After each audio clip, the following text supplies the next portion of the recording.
Hello viewers, both new and old. You are both welcome to the channel. The new ones, I hope you find a reason to subscribe to this channel and stay glued. Today, I want to talk about the struggle and how difficult it is to find a life partner. Now, there are two broad categories of conditions to look out for when you are looking for a life partner. For majority of people, there are two broad categories.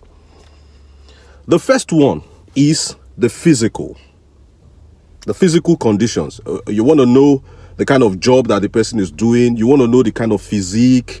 You want to talk about their looks. You want to talk about their attitude.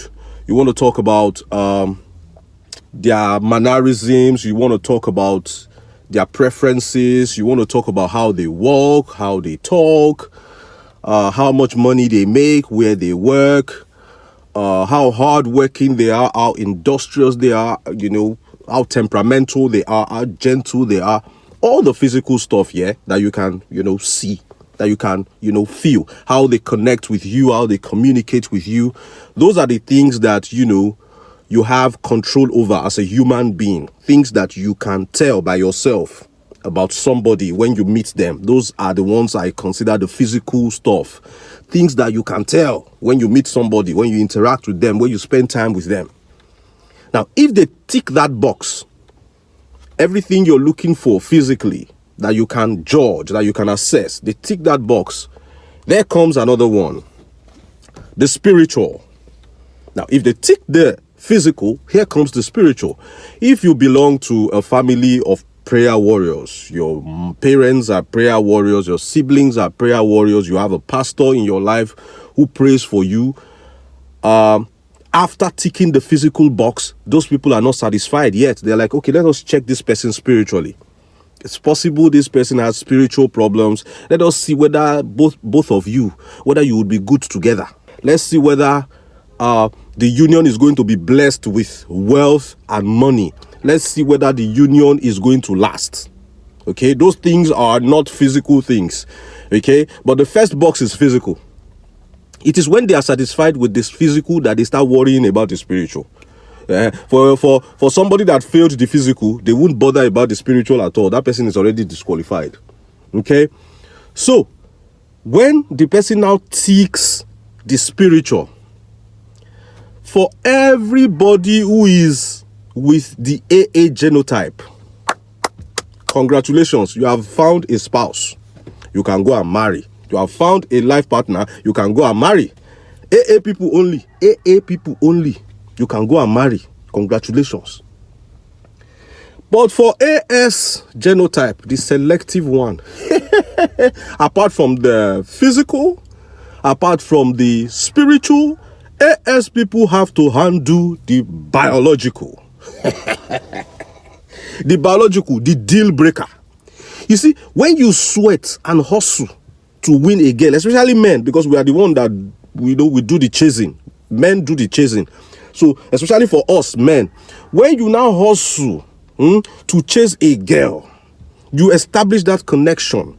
It takes you 2 weeks for you to convince her to go out with you on a date. You finally go out on an expensive date with this girl. She now starts to like you. You now start to buy phones for her. iPhone 12, 11 Pro Max. You buy her birthday gift, Valentine's gift. You take her out. You people bond. You now start building your relationship. Then 2 months down the line, as you people are hanging out, something just occurred to you. And you're like, hello, babe. Sorry, I forgot to ask. What is your genotype? And she's just eating. She's like, I'm AS. Why do you ask? Jeez. You are AS too. But you did not know on time. You had already spent a lot of money, energy, and time before you found out that you people are a genotype mismatch. You see? So AS people, there is problem. A lot of things that we have to go through in the pursuit of this life partner of a thing. Very complicated stuff, yeah? Then the person takes the physical, they take the spiritual, biologically they fail. Biologically they fail. Then the AA people, the AA people, those ones can close their eyes and shoot their shot. Anybody that the bullet meets, whether it's ASO, whether it's SSO, they can work with anybody. They are universal. That's why you see a lot of AA people, they are always arrogant. Because they are universal. Okay? So they are not selective. The moment somebody of the opposite sex asks you, what is your genotype? If you are AS, you have reason to worry. Why? There is no AA that bothers to ask anybody what's your genotype because they know they can work with anything. So it's only people with selective genotype that goes about asking the question, what's your genotype? The moment you are AS, a girl asks you, what's your genotype? Just know that you people cannot date because she's AS too. That's why she's asking. That's why she's bothered. Okay? So now, the solution to this AS genotype thing is what I want to profile in this video. The solution to this AS genotype problem, this selective problem that is making people to waste time and energy, is what I want to profile in this video. I want to appeal to all the federal ministries of health worldwide to adopt this my advice. Now, here is the advice. The moment anybody does genotype test in any laboratory and it comes out as AS, wear a tag for them on their neck, on their chest. Wear it for them like a medal. And they must wear it wherever they go, right in front of them. They will write AS in front of it. Let them wear it like a badge. If you run genotype test for somebody and it comes out to be AA, they don't need the badge. They are universal. They can work with any genotype. But the AS that is selective, wear a badge for them. Write AS there. Federal Ministry of Health wants that this person is AS. Wear it. So that if I see a girl from behind and I'm attracted to her, I say, oh boy, see this shape. I'm going for this girl. And I chase her. And I'm like, hello, excuse me. I tap on her shoulder. Excuse me. And she turns around. And I see the badge AS.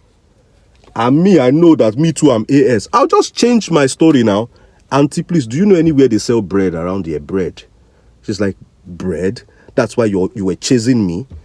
Bread now. I have butter at home. I need to buy bread. Change your pattern. Change your pattern. Okay? Now, pending when the federal government will adopt this advice that I gave, here is what all AS people should be doing, especially the men, because the men, we do the chasing. The moment you meet a girl, stop wasting time asking her, what's your name? Can I have your number? Don't do all those things. Her name and her number is not as important as her genotype. So here is how to toast as an AS person.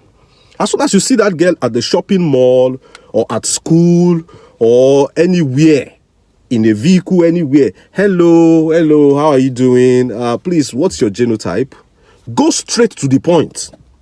Go straight to the point so that the moment she tells you she's AS like you, start discussing politics with her. Start discussing career. Start discussing business. Change the topic from anything romantic. Don't waste your time. Don't waste your energy. Don't waste your resources. Change your style. If these two things can be adopted, the federal government, they adopt the first one, and we as AS people, we adopt the second one, there will be no case of, oh, we have been dating for 9 years. We have become so emotionally attached. Few weeks to our wedding, we find out that we are both AS. No, there will be no reason for that, and that is never going to happen. And for everybody watching this video, you do not know your genotype, stop assuming. Some people assumed since birth that they were AA. They only got to find out about their AS label 2 days to their wedding. Please, don't be that person. It's not a matter of being illiterate. Lots of literate and learned people don't even know their genotypes. And some persons will tell you that, okay, they tested at a laboratory, it came out AA. They tested at another laboratory, it came out AS. So there's a genotype dilemma. Get a third opinion, and that third opinion, make sure it's a standard laboratory of a standard recognized hospital. Then when you want to do that third opinion, do it twice. Okay, so if you had AS the first time, AA the second time at a separate laboratory, go to a laboratory of a hospital that is better than both of the ones that you did before, a better hospital than both combined. Then do it twice. Do it the first time, you get your genotype, then probably go again in the next 2 months and, you know, get a confirmation. And as soon as you get that confirmation that you are AS, adopt everything that I've discussed in this video. Do not waste your time. Do not waste your energy. And I don't advise for 2 AS people to marry deliberately, because that would be selfish. Okay, you're thinking about yourselves. You're not thinking about the kids that you're going to bring, how sickly they're going to be, how frequently you have to take them to the hospital, and the risk that they may die of that sickle cell genotype. So please, guys, do not take that risk. That love that is making you consider marrying a fellow AS as an AS person, that love is going to go sour when you people have to make frequent trips to the hospital. When that child of yours is sickly and is having a lot of crises, you people are going to be looking at each other with disgust. Okay, so don't take that risk. And for AS genotype people like us, you have to be very, very careful in your selection. Don't waste your time or energy. Okay, stop chasing shadows. Okay, as soon as you meet that person, get to know what their genotype is, so that you will know what your discussion would be. Okay, you want to be romantically involved with somebody, and you're all looking at them so attractively. You're like, baby, so what's your genotype? The moment she tells you AA, continue with that flow. Oh, you're so lovely. You have a beautiful face. You have this, you have that. Continue. But when you look at her and you ask her, baby, what's your genotype? And she tells you she's AS, just like you. You're like, did you see that goal that Lionel Messi scored yesterday while playing for PSG? It was a romantic goal, especially the one Cristiano Ronaldo scored for Manchester United. You know, become friends. Just change the direction of the conversation and you will be fine. I hope you learned something from this video. If you did, smash the like button. Let the YouTube algorithm make it go viral. Share it with your friends on social media. If you haven't subscribed up to this point, what are you waiting for? Smash the subscribe button. Turn on the bell notification icon so that you don't miss my subsequent videos. Till I see you in the next video, I remain Victor Esibo. It is bye for now.